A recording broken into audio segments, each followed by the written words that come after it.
رسول کریم اما بعد فاعوذ باللہ من الشیطان الرجیم بسم اللہ الرحمن الرحیم۔ جی سورہ بقرہ آیت نمبر 151۔ کما جیسا، ارسلنا بھیجا ہم نے، فیکم تم میں، رسولاً ایک رسول، رسول بمانا میسنجر، پیغمبر یعنی پیغام پہنچانے والا، اللہ کا پیغام بندوں تک پہنچانے والا۔ رسولاً ایک میسنجر یا ایک رسول، منکم تم میں سے، یعنی وہ کون ہے؟ تم میں سے ہی ہیں۔ یتلو، اور ان کا کیا کام؟ ان کا کام بتایا جا رہا ہے کہ وہ کیا کرتے ہیں، پیغمبر یا اللہ کے رسول کیا کرتے ہیں؟ یتلو، وہ تلاوت کرتے ہیں۔ یتلو کس سے ہے؟ تلاوت سے۔ تلاوت بمانا ہے پیچھے پیچھے چلنا، فالو کرنا، یعنی وہ اس کو تلاوت کہا جاتا ہے جس تلاوت میں آپ پڑھیں اور آپ کو معنی بھی سمجھ آئے، وہ کیا کہلاتا ہے؟ تلاوت، کہ جس کا آپ کو معنی بھی سمجھ آئے تو اس کو تلاوت کہا جاتا ہے۔ تلاوت کرتے ہیں علیکم، اوپر تمہارے، آیاتنا، ہماری آیات، اور یزکیکم، وہ پاک کرتے ہیں تم کو، کس سے؟ برائیوں سے۔ یزکی کس سے ہے؟ زکیون سے ہے، یعنی زکوٰۃ بھی اسی سے ہے، کیونکہ زکوٰۃ بھی ہمیں ہماری برائیوں سے، گناہوں سے، غلطیوں سے پاک صاف کرنے کا ذریعہ ہے، اور برائیوں کو نکالنا اور اس کی جگہ اچھی چیزیں لے کر آنا، اچھی عادات لے کر آنا، اس کو تزکیہ کہتے ہیں۔ تزکیہ اسی سے ہے۔ تزکیہ کا معنی کیا ہے؟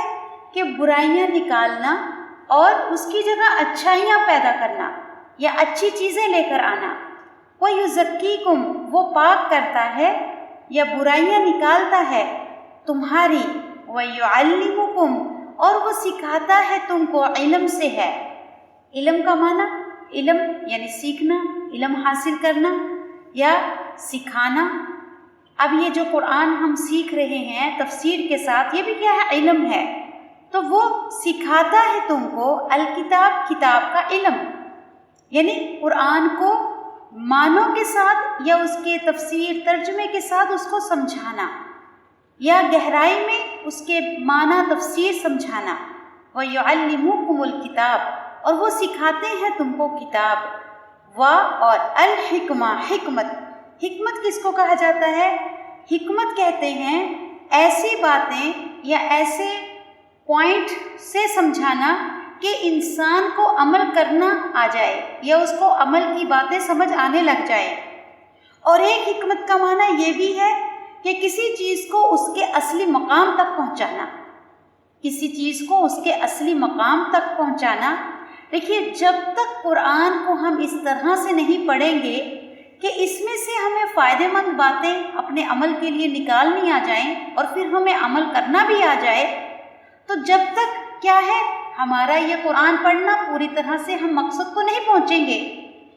تو یہیں سے اس کا مطلب پتہ چلتا ہے کہ کسی کام کو اس کے اصلی مقام تک پر پہنچانا، کہ حکمت کا معنی ہے، اور حکمت کہتے ہیں مینرز کو بھی کہتے ہیں، ڈسپلن کو بھی کہتے ہیں، اور کسی کام کو اس کے وقت پر ادا کرنا، یہ بھی حکمت کہلاتا ہے، کہ اس کے کس وقت میں کیا بات کہنی چاہیے، کیا بات نہیں کہنی چاہیے، یہ بھی حکمت کے تحت چیزیں ہوتی ہیں۔ یہ سب حکمت کے انڈر ہیں۔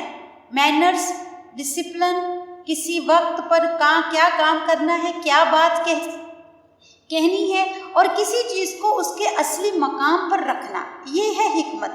وَيُعَلِّمُهُمُ الْكِتَابَ وَالْحِكْمَةَ وَيُعَلِّمُكُمْ، اور وہ سکھاتے ہیں تم کو، ماں جو، لم نہیں، تکونو تم تھے، تکونو کنس کی جمع ہے، کونو، اور پھر ماضی کا یعنی مضارع کا صیغہ ہے، اور نہیں تھے تم، تعلمون، تم جانتے۔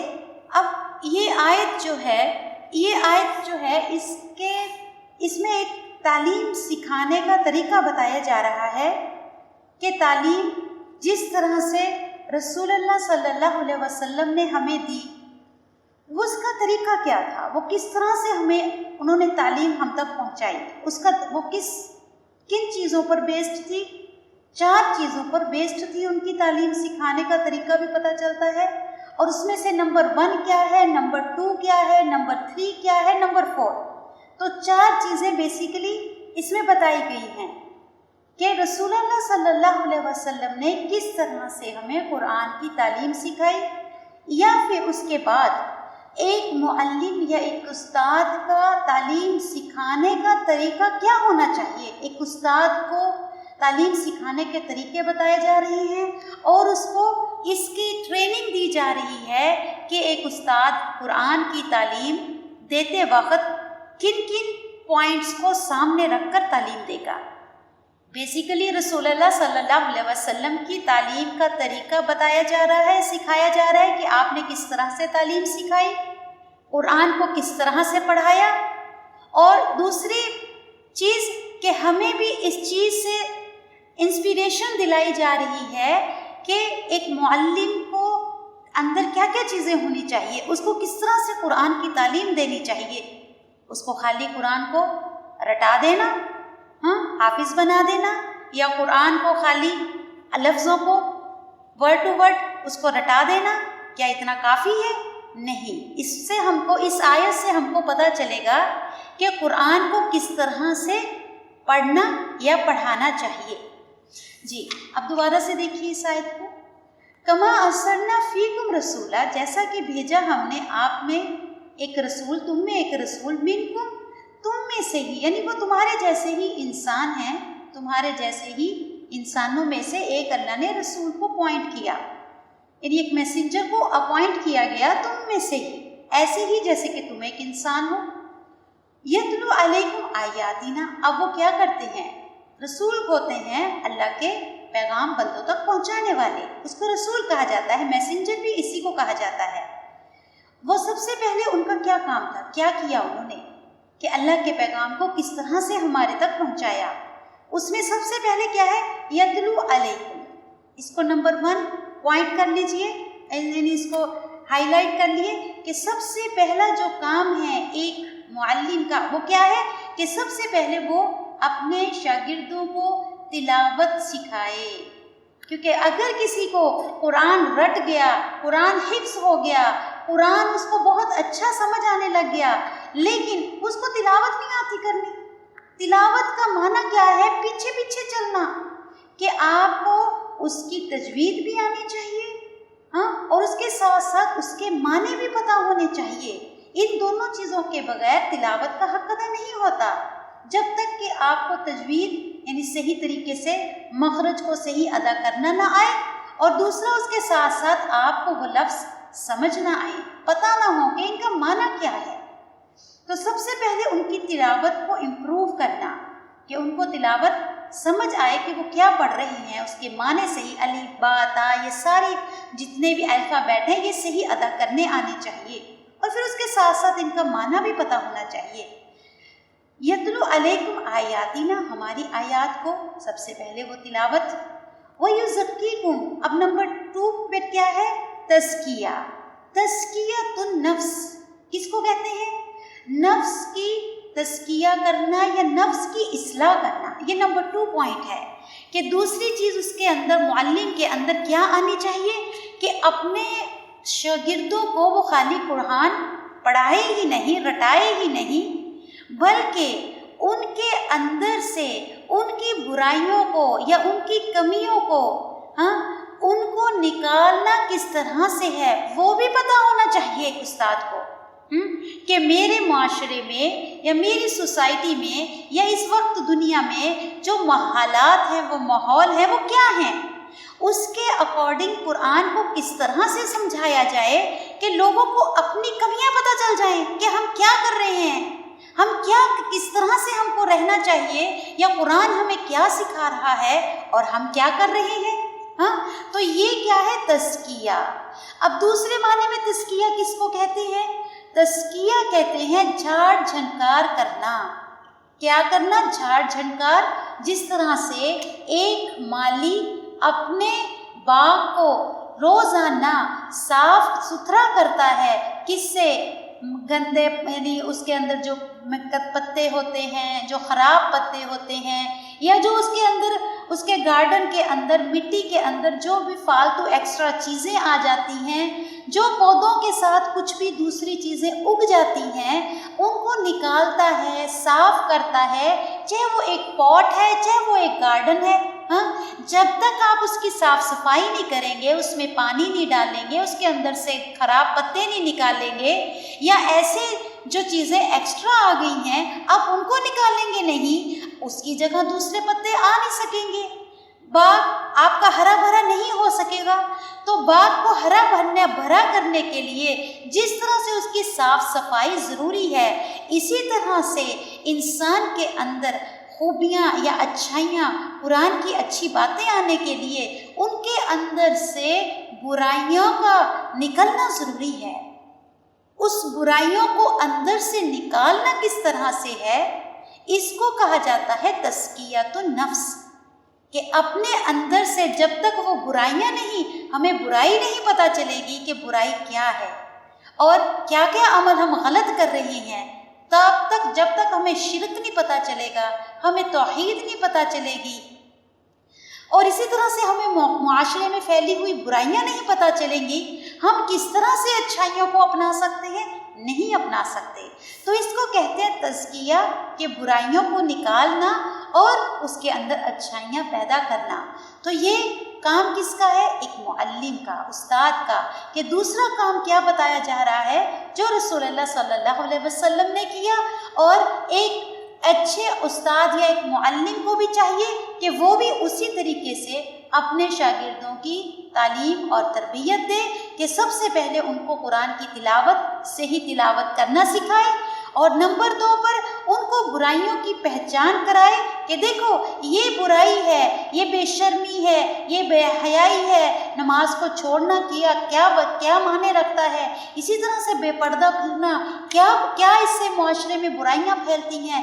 تو جب انسان کو یہ ساری چیزیں پتہ چلیں گی تو اس کے بعد اس کے اندر کیا آئیں گی، اس کو چھوڑنے کی کوشش کرے گا، اور اس کی جگہ ریپلیسمنٹ کس سے ہوگا؟ اچھائیوں سے۔ تو ان کو برائیوں سے نکالنا اور تاکہ ان کے اندر اچھائیاں پیدا ہو سکیں۔ اور تیسری چیز کیا ہے؟ وَيُعَلِّمُكُمُ الْكِتَابَ، یہ 3rd چیز ہے کہ سکھانا ان کو کتاب، یعنی کتاب کو صحیح گہرائی میں جا کر، اوپری ترجمہ تو ہر ایک انسان پڑھ لیتا ہے، تفسیر کتاب اٹھائیں آپ، کوئی بھی چیزیں اٹھا کر آج آرام سے اسٹڈی کر سکتے ہیں، تفسیروں کی کتابیں پڑھ سکتے ہیں، لیکن ایک اچھا استاد جو ہوتا ہے، جس طرح سے رسول اللہ صلی اللہ علیہ وسلم سب سے نمبر 1 فرسٹ یعنی جو استاد ہیں ہمارے، اور ان کی تعلیم کا جو طریقہ تھا وہ کیسا تھا کہ وہ ہر آیت کو کس طرح سے سمجھاتے تھے، اس کی مثال دے کر، اس کو گہرائی کے ساتھ، خالی ترجمہ تفسیر رٹانا نہیں بلکہ اس کو مثالوں کے ذریعے سے لوگوں کو، ان آیتوں کو پچھلے لوگوں کی یا آنے والے وقت حالات کی یا انسان اپنے زندگی کے تجربات کی، اس طرح سے اس آیت کو ریلیٹ کر کے بتانا کہ انسان کو اس آیت کا معنی مقصد صحیح طریقے سے سمجھ آ جائے۔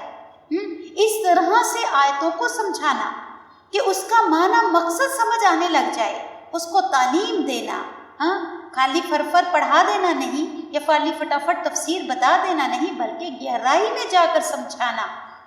تو یہ بھی ایک معلم کا طریقہ ہونا چاہیے کہ اس کے جو شاگرد ہیں ان کو خالی قرآن پڑھنا ہی آنا نہیں چاہیے، ان کو قرآن کے معنی اچھے طریقے سے یا آیات اچھے طریقے سے سمجھ آنی چاہیے کہ یہ ان آیات کا تفسیر ترجمہ کیا ہے۔ تو گہرائی سے ان کو علم سکھانا، یعنی اس کو معنی یا مقصد سمجھانا۔ والحکمت، اور 4تھ چیز جو ہے وہ حکمت ہے، کہ حکمت کی باتیں، کتاب میں سے حکمت کی باتیں بتانا۔ یعنی حکمت کی باتیں کیا ہیں؟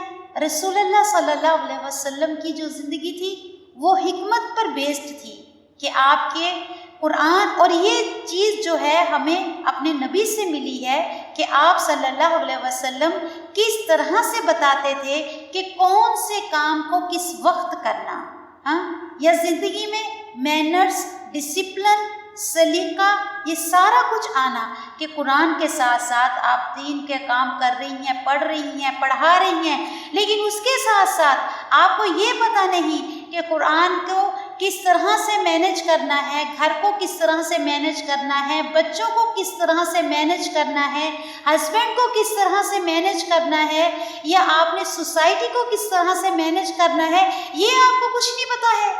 قرآن تو پڑھا رہی ہیں، پڑھ رہی ہیں، گھر پڑا ہے الٹا، ہاں نہیں میری پڑھائی کا ٹائم ہے، نہ اپنی صفائی، نہ گھر کی صفائی، نہ بچوں کی صفائی، نہ صحیح طریقے سے ڈھنگ سے کھانا پکانا پتہ ہے، ہاں۔